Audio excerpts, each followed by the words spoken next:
उन दिनों का भारतीय दौरा और ढेर सारे सपने।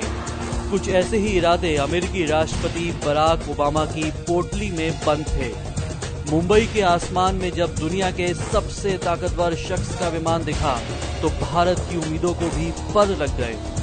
लेकिन भारत की आर्थिक राजधानी मुंबई में कदम रखने के साथ ही ओबामा के तेवर दिखने शुरू हुए। होटल ट्राइडेंट में भारत अमेरिका व्यापार जगत के एक सम्मेलन को संबोधित करते हुए ओबामा ने भले ही दबी जुबान में यह साफ कर दिया कि उनका मकसद मंदी की मार झेल रहे अमेरिका को उबारना है। The goods we sell in this country currently support tens of thousands of manufacturing jobs across the United States.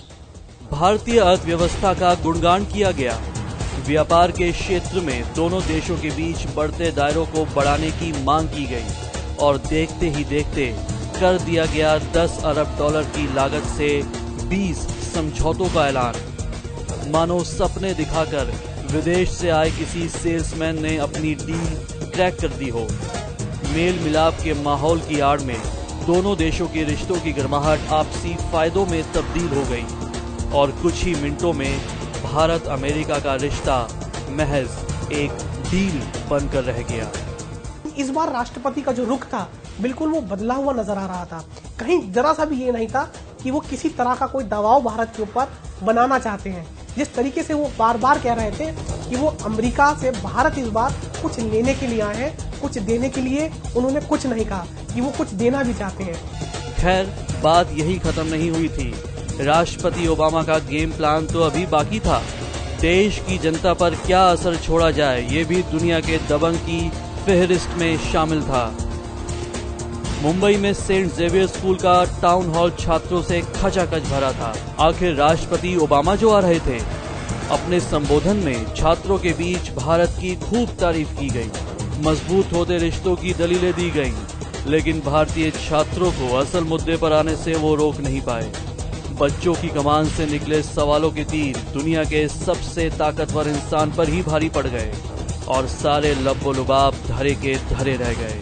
युवाओं को लुभाने की हर कोशिश नाकामयाब साबित हुई। बराक ओबामा जान रहे हैं कि हिंदुस्तान का जो दिमाग है, हिंदुस्तान का जो युवा है, वो दुनिया में अब किसी से पीछे नहीं है और अगर उस युवा को वो दिल जीत लेते हैं तो कहीं ना कहीं वो हिंदुस्तान में अपनी जीत, अपना जो एक पैर है वो पूरी तरीके से जमा पाएंगे। तो कहीं ना कहीं ये कहना बिल्कुल गलत नहीं होगा कि हिंदुस्तान में बराक ओबामा जो थे एक सपनों के सौदागर की तरफ आए थे।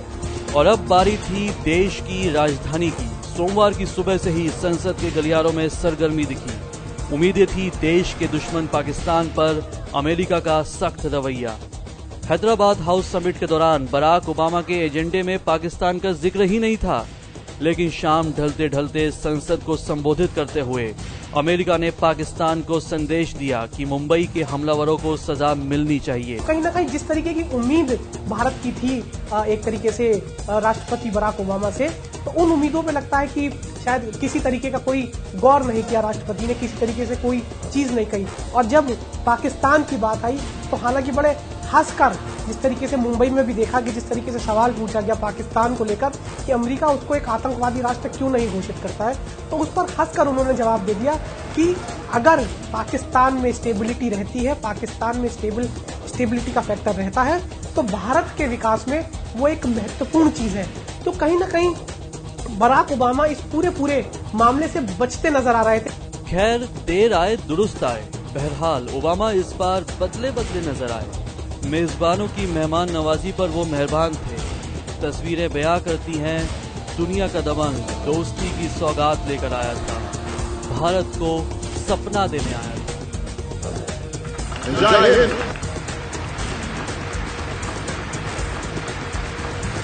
Rahul Sharma, news point bureau, Delhi.